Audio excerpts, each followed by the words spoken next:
So when we left off, did Laban catch up with Jacob yet?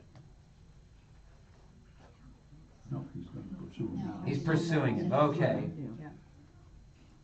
Let's pick up at 22 then. When it was told Laban on the third day that Jacob had fled, he took his kinsmen with him and pursued him for 7 days and followed close after him into the hill country of Gilead. But God came to Laban, the Aramean, in a dream by night and said to him, "Be careful not to say anything to Jacob, either good or bad." So that's interesting, right? Before we go on, what do you grab out of that?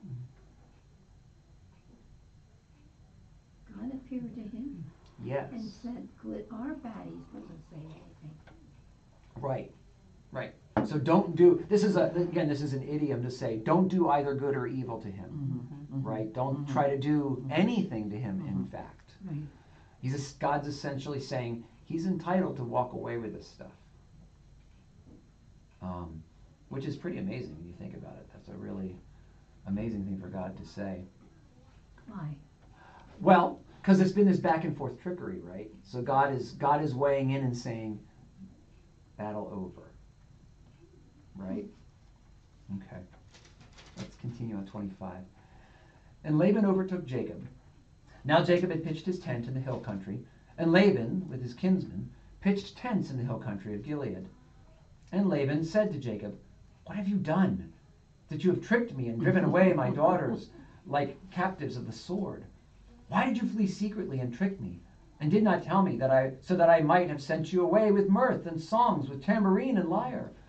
Why did you not permit me to kiss my sons and my daughters farewell? Now you have done foolishly. It is in my power to do you harm, but the God of your father spoke to me last night, saying, 'Be careful not to say anything to Jacob, either good or bad.'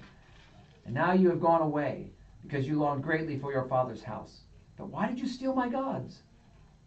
Jacob answered and said to Laban, "Because I was afraid, for I thought that you would take your daughters from me by force. Anyone with whom you find your gods shall not live. In the presence of our kinsmen, point out what I have that is yours and take it." Now Jacob did not know that Rachel had stolen them. So, what grabs your attention? I see a little hypocrisy here. Okay. An awful lot, yeah. Oh, yeah. It's amazing how the victimizers are always great at playing the victim. Yes. Yeah. He kind of goes against what God has said, do not say a word to Jacob. Yeah. And then he says, gee, if you'd just been otherwise, I would have been really nice to you. Like he was mean, for the past oh, Yeah, like he'd been for the last 20 years. Yeah. Absolutely. Just as helpful as he'd been for all those years. He doesn't mean it, though. Yes, exactly. Yes, that's exactly right. He doesn't mean that he really would have been nice. No. No. Their not very merry war would have continued. Yes. I think that on verse 29 when it says, "But the God of your father spoke to me," that kind of thing, right? That piece of it is an indication to us that it's an idiom, an ancient Jewish idiom that we may not have complete access to what that meant at this day and age. So it apparently does not mean literally don't say anything to him. It means don't do anything to help or hurt. It's because otherwise he told me not to talk to you, but I'm talking to you. It doesn't make, it has to be kind of an idiom, a way of saying things like we would say, that's cool. We don't actually mean anything's cold. Right? So.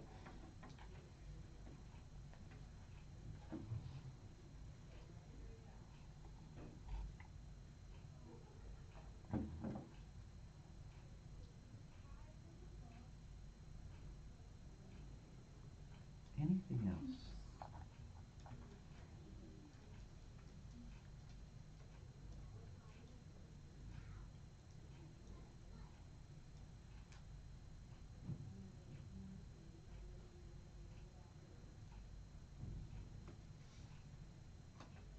When he says in verse 32, anyone with whom you find your gods shall not live.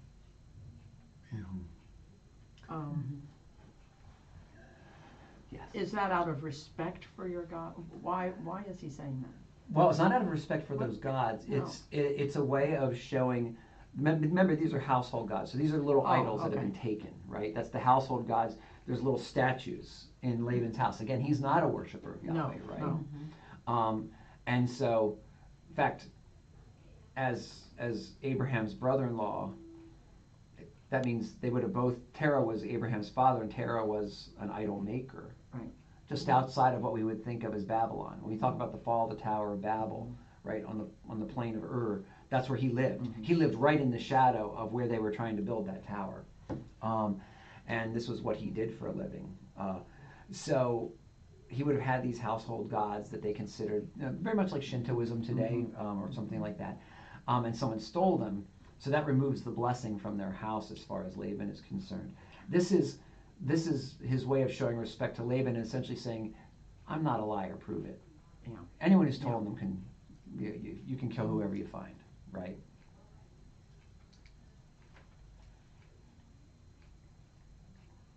Should be careful what he says. Mm-hmm. So this is going to be fun. So, anything else in that section? Was Rachel also worshiping these gods then? No, she did. No, she's playing a trick of her own here. Okay, Yeah, this is Rachel's getting involved in the war between Laban and Jacob, okay. and she's siding with her husband. I always thought of their gods being like bigger, but if she took them and They could be of hid different them and got them, sizes. they must have been small enough that she could Yeah, hide hide them. them. Yeah, household gods. We do have examples of them from ancient Israel. I can probably find a picture here.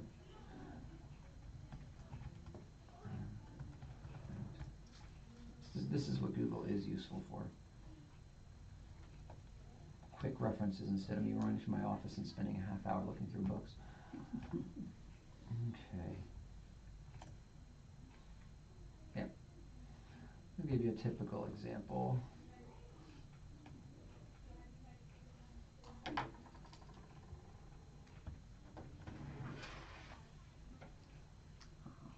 These are ones from ancient Israel, so they're a little. They would be from like the time of like Isaiah and stuff like this. So these are later, but it gives you it's the same kind of idea. Relatively small. That's why they fit in the household. Right now, the statues you'd find in temples were of course much bigger, right? So yeah. But this is why they have found. This is why we know that Jeremiah had something to preach against, because they have found them in Jewish homes. So you'll find Jewish symbols on the walls and then little gods there too. So the Israelites are playing fast and loose with this. They're trying to hedge their bets. Yes, Yahweh, but maybe a little bit of Baal too, or Baal. It's kind of like us and our superstitions. It could be just like that. And we in the modern world sometimes I don't think Amish people actually think hex signs keep away dark forces, but they decorate with them out of No, history. yeah. But yes, there was a time we kind of played with it. Or in the Gaelic countries, which my wife studies, right? You'll have both Christianity and these kind of superstitious holdovers from the ancient world just hanging on. They're just kind of there, and sometimes people know what they're doing when they do them, and sometimes they don't. With the resurgence of interest in paganism, a lot of people are doing that because they're actually trying to do magic spells with these practices, and stuff like this. So, yeah.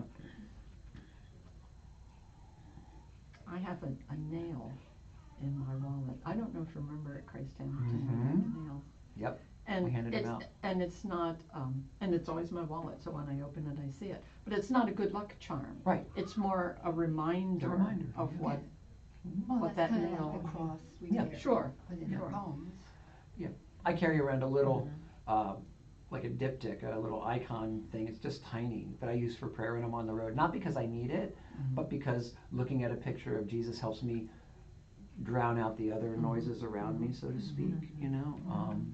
It's just, it's like a reminder. It's a helper. It's not a, it's not. I don't worship the image. Right.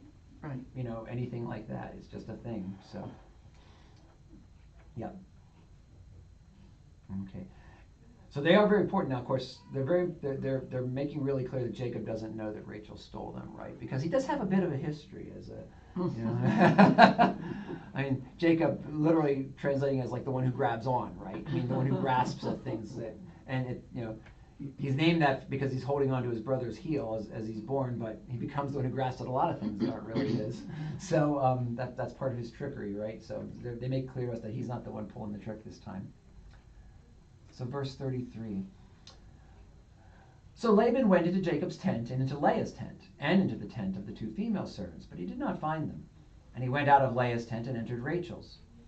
Now Rachel had taken the household gods and put them in the camel's saddle and sat on them. Laban felt all about the tent, but did not find them. And she said to her father, "Let not my lord be angry that I cannot rise before you, for the way of women is upon me." So he searched, but did not find the household gods.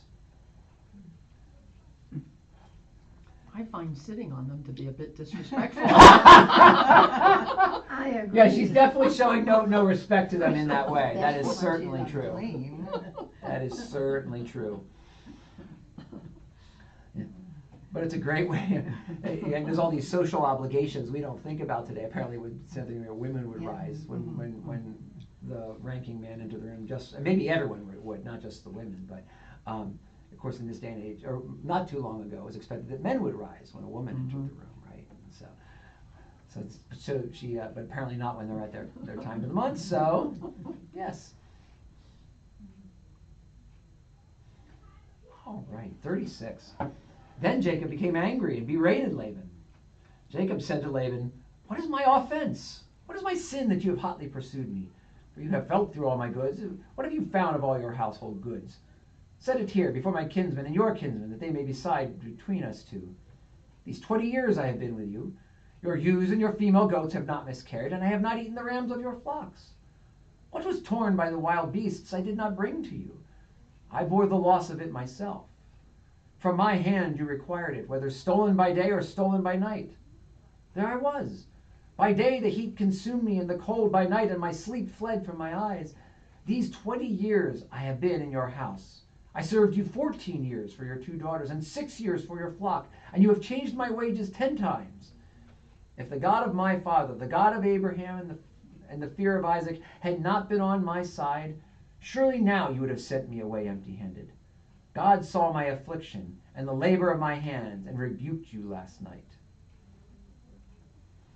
All right. So this is a spiel. He gave it to her. Yeah. But he had it coming. Oh yeah. Oh yeah, he had it coming. Well, that's the point. He's pointing out to Laban that Laban actually wanted all of Jacob's labor for nothing in return, if he could have managed it, right? And he's also underscoring his claim before that: "I left because I was afraid you'd keep your daughters. If I tried to, I wouldn't even get to go home with my wives." And despite the fact that he wanted to make it that Joseph wouldn't get any of the good ewes or rams, Jacob managed that too. But it was Laban's intent to make sure that he had almost nothing. Why did they send him there to get a wife if Laban was like that? Well, because he was fleeing Esau. Remember, that was his mother's idea. If you stay around here, your brother's going to kill you. Let's send you off to get a wife in my country, right? It was I don't know whether it was truly, we would think of it as racism today. It really wouldn't be different races, just different countries, right? Different peoples. But certainly it seems that she has an objection to the tribe, right? So she's either doing it as just a ruse, just a ploy to get Jacob out of town till Esau cooled off a bit, or she really didn't want them marrying nearby women and send them off to find one from their own tribe. And tribal stuff is very, very serious. It still is today, right? I mean, look at the tribalism that's rocking our culture right now. As I said, one of the strangest realities to me of that's interesting. My little camera froze. One of the most interesting realities to me about where we are, my wife and I were talking about this, is that race relations were worse after our first black president, not better.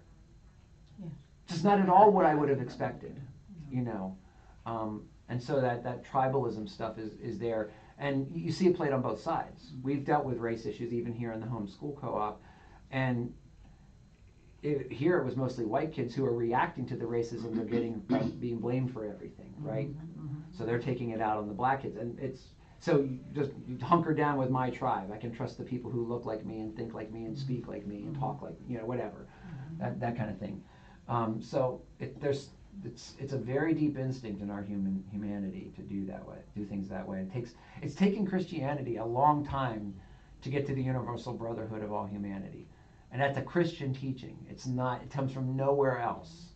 It really doesn't. Judaism had the inclusion of other ethnic groups.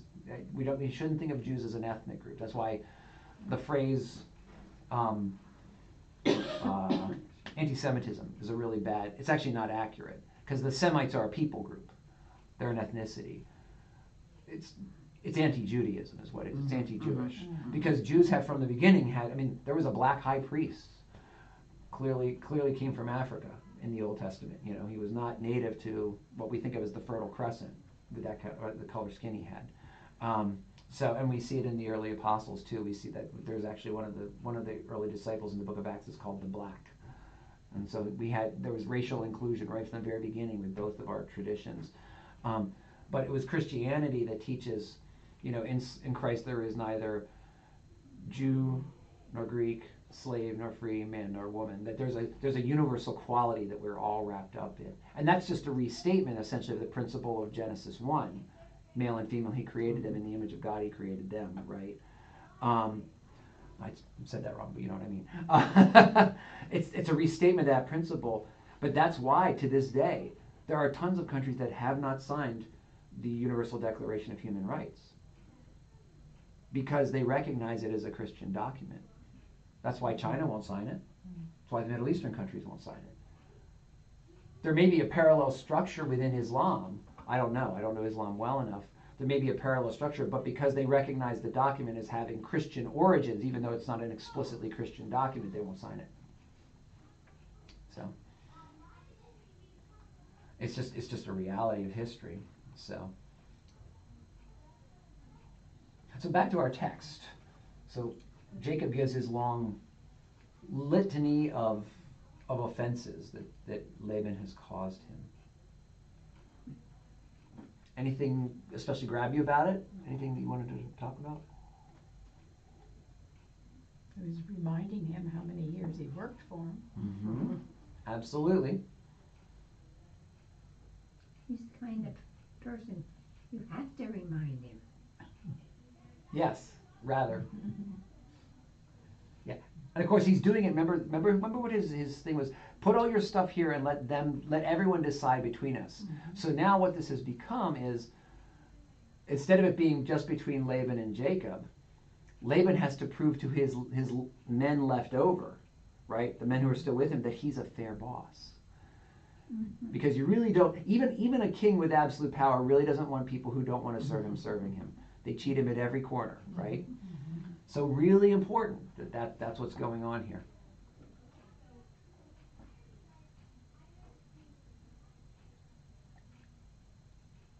I think in confronting him and telling him, you would have surely sent me away empty-handed had not the God of my father and approached him. Yes, exactly, right? Yeah, and it's not Laban's God. That's the point of naming him that way, right? Abraham and Isaac. It's their God who's protecting me. And for those of us who are reading this story, which is, you know, you're not reading this story unless you're an inheritor of Abraham. That's, you know, this is not a story that the Ugarites got out and read, you know, kind of thing. They want to know. This is essentially the framing of the story. That, you know, this is what we receive too. The God of Abraham, Isaac, and Jacob is protecting us. The God of Abraham, Isaac, and Jacob is looking out for us because we are inheritors of the same promise, right? But it also frames it for Laban. Laban knows who talked to him, knows it wasn't his own household gods, right?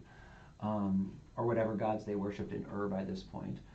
Because usually, I mean, you've got the household gods, but you've also got the gods in the temples, right? They're not always the same. Sometimes they are. Sometimes you have a little image of the same God that's in the temple in your house.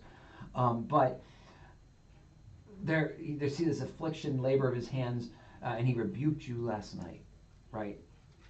It's very, and because Laban's gods are missing, what does that indicate to him? Whose God's more powerful, right? Much later, when the Israelites, you know, when the Israelites lose a battle because they're not obedient to God, and they take the Ark of the Covenant and put it in next to the statue, right? The statue keeps falling over.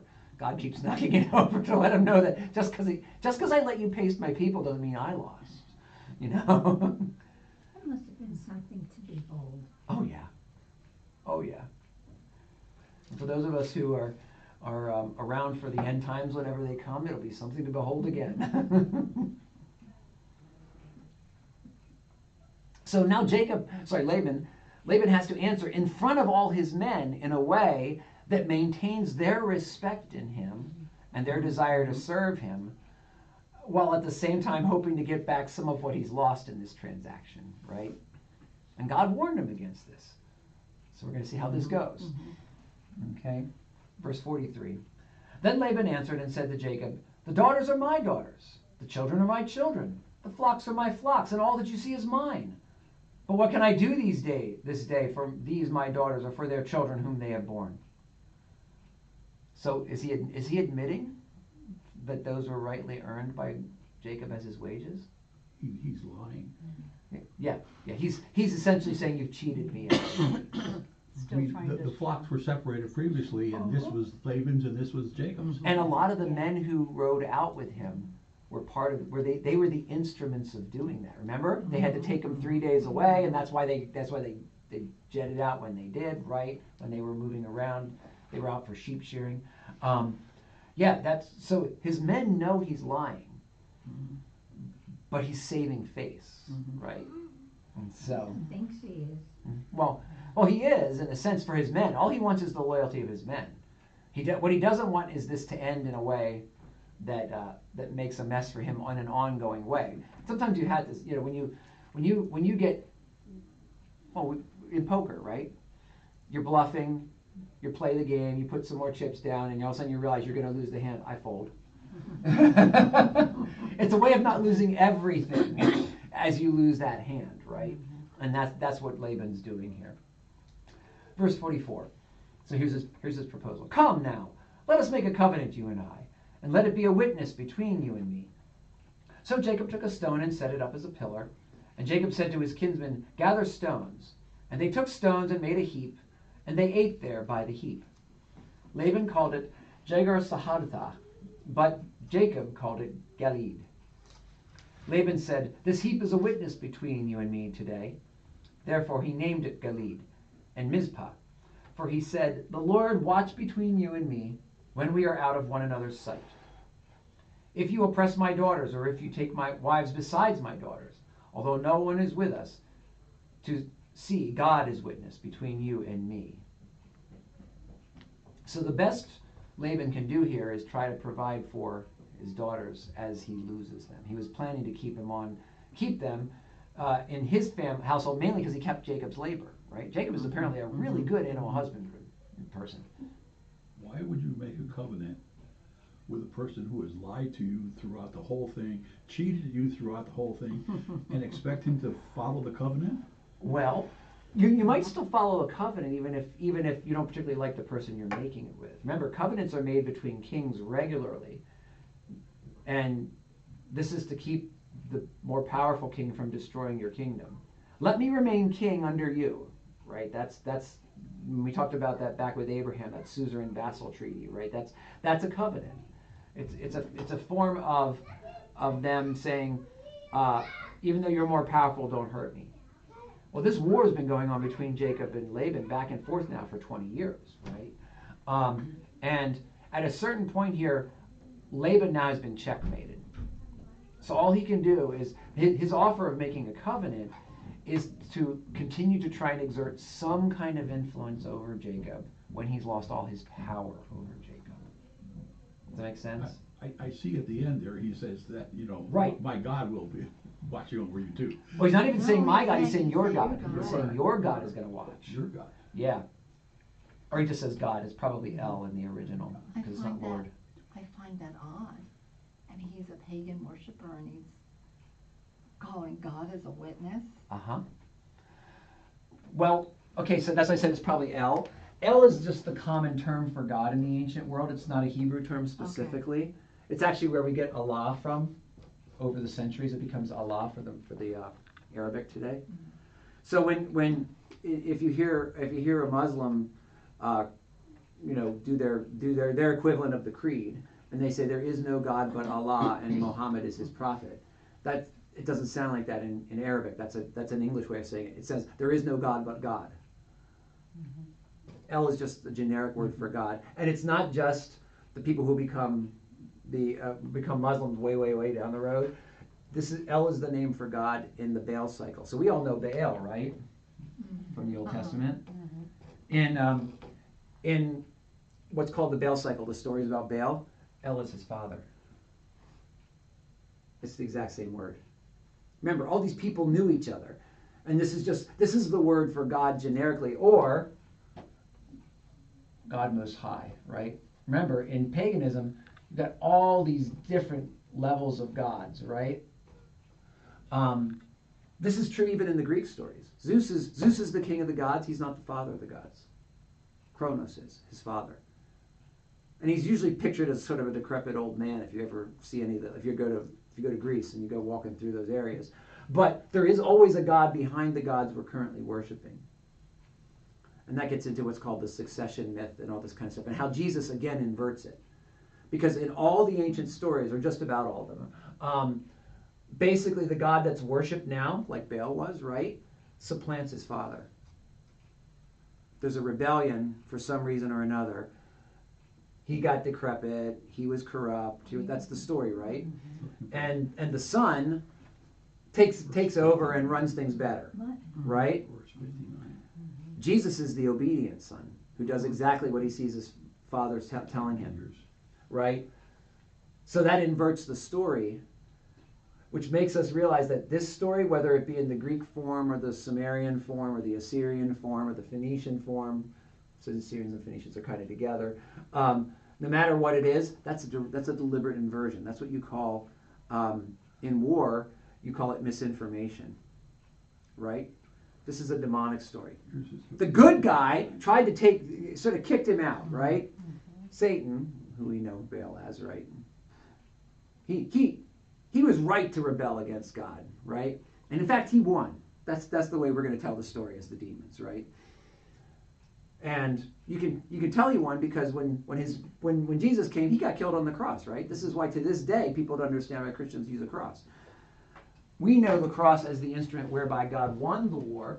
They look at it and go, again, it's all supposed to be about power. That's how they see it, right? So anyway. So yeah, that's what I'm guessing it says, God choose between us. It means God Most High, which would be the God behind the household gods and whatever else they worshipped in Ur, would be my guess. It is just a guess, though, so my apologies if I'm wrong. Okay. All right, verse 51. And if you saw the names there, where the two different names they give, Jagar Sahadatha and Galid, they mean the exact same thing in two different languages. Okay. One is Aramaic and one is Hebrew, right? Okay. Mizpah means watch post. So, yeah. And mine says watchtower. There you go, watchtower, yeah, something like that, right? Yeah, exactly. It's a heap of stones, so you could stand up on it and look, maybe an overlook, kind of thing. So, yeah, that's just a flat area. All right, verse 51. Then Laban said to Jacob, "See this heap and the pillar which I have set between you and me. This heap is a witness, and the pillar is a witness, that I will not pass over this heap to you, and you will not pass over this heap and this pillar to me to do harm. The God of Abraham and the God of Nahor, the God of their father, judge between us." So Jacob swore by the fear of his father Isaac, and Jacob offered a sacrifice in the hill country and called his kinsmen to eat bread. They ate bread and spent the night in the hill country. Early in the morning Laban arose and kissed his grandchildren and his daughters and blessed them. Then Laban departed and returned home. He finally accepted it? He finally accepted it? Yes. But you notice what his terms are. I won't cross over to chase you anymore, but you don't cross over to do me harm either. What he can clearly foresee, how has Laban gotten rich for 20 years? The same way he stole from Jacob. letting Jacob Oh, manage his Jacob, affairs. yeah. Jacob makes him a very rich man by managing his animals. So that means that as Jacob continues on his way, he's going to get richer and more powerful. And Laban just lost his most Yeah. competent actor. Yeah. It's likely that Laban will either stay static or get smaller unless he finds somebody as good as Jacob. So if they part on bad terms, that means Jacob will go, you know what, I think I want to pay him back for those 20 years. He could decide 10 years down the road, I'm rich enough, I've got enough men, it's time to get a little payback. The covenant is Laban playing CYA, as they would say these to days. protect himself. Yeah. This is the call. This is the equivalent of the call from the lawyer at the hospital saying, "We'll give you a settlement out of court for this amount because we think you can take us to court for that amount," right? Yeah. That's what he's doing. And you notice how he has this done. To your question about who they worshipped, not just the God of Abraham, but the God of Nahor, Abraham's brother, and their father. And we know their father was an idol maker. So Laban is calling upon all of these different spiritual entities to witness the covenant. So your God's going to look after it, and my God's going to look after it. And we're going to make sure both of us are going to be kept in line by our gods, and both of us are going to be kept true to this covenant, right? Laban has got to know who the strongest God is. That's too. exactly right. Yes. Yep. In our in my new dojo, our new tradition, we are forbidden to spar. You're not allowed to spar against somebody. It's called free sparring. You're not allowed to just box with each other. One hit, one block. That's the way it works. You can practice. You want to be able to practice, but there's no back and forth, because as my sensei says, is everyone knows who the strongest person is in the dojo. You never have to guess. You don't need to have a battle where someone probably will get hurt to prove it. Everyone knows who the strongest person is. So you want to cooperate with each other and help each other. That's my new tradition. This is essentially what Laban's doing here. I know you're stronger now, or you might be shortly. Please don't hurt me. Right. And this is the best he can do here. And for once, it's Rachel who's the architect of all this, right? Jacob's favorite wife. Okay.